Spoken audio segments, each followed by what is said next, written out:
Welcome to today's market report. Wall Street ended lower on Wednesday, spooked by worries that the Delta variant could blunt the economy's recovery and on uncertainty about when the Federal Reserve may pull back its accommodative policies. Apple and Facebook fell about 1% after helping push the Nasdaq to record highs in the previous session. The dips in those two Silicon Valley giants contributed more than any other companies to the S&P 500's decline for the session. Investors have become more cautious following Friday's weak August non-farm payroll data, while pressures from rising costs, despite the economy slowing, have increased concerns that the Fed could move sooner than expected to scale back massive monetary measures enacted last year to shield the economy from the coronavirus pandemic. The US economy downshifted slightly in August as concerns grew over how the renewed surge of coronavirus cases would affect the economic recovery. The Fed said on Wednesday in its latest Beige Book compendium of anecdotal reports about the economy. The S&P 500 has dipped less than 1% from its record closing high last Thursday, and it remains up 20% year to date, buoyed by the Fed's accommodative monetary policy. Investors are pulling petals from a daisy, saying the economy will grow, the economy won't grow, said Simon Stovall at CFRA. They can't make up their minds, so they have not committed to long-term positions. St. Louis Fed Reserve Bank President James Bullard told the Financial Times that the Fed should move forward with a plan to trim its pandemic stimulus plan, despite a slowdown in job growth. 6 of 11 S&P 500 sector indexes fell, with materials and energy the deepest decliners, down over 1% each.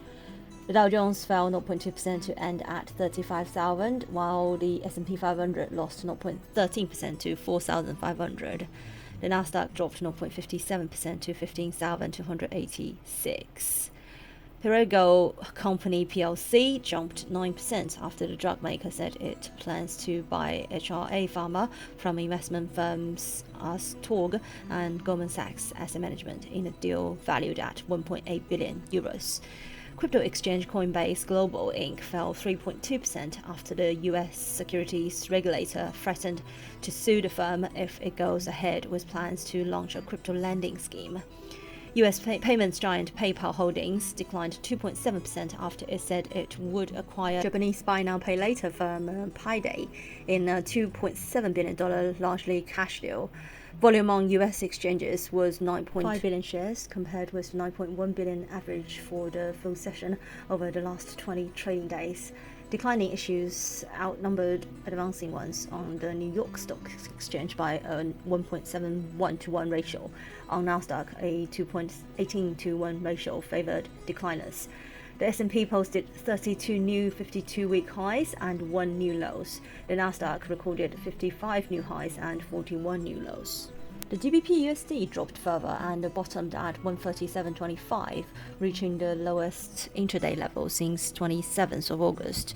It then trimmed losses and is attempting to rise back above 137.50, still sharply lower for the day, about to post the lowest close in almost 2 weeks. A stronger US dollar across the board continues to be the key driver in GBP USD. The greenback is up for the third consecutive day. The dollar index gains 0.25% and trades at 92.75, the highest in a week. US bond yields are down for the day, but off lows. The 10-year yield is nearing 1.36% after rebounding from 1.34%.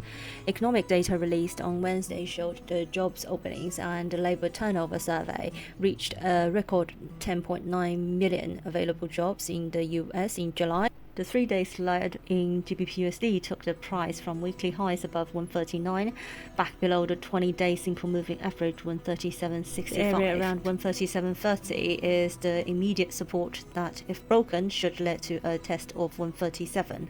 Euro-dollar is trading offered midweek as the US dollar continues to recover from a higher daily as per the dollar index in a 50% mean reversion of the August top to post non-farm payrolls. 3rd of September low. Euro-dollar is 0.15% lower on the day before the ECB is due to meet. This is today's market news. Thanks for listening. We'll see you next time.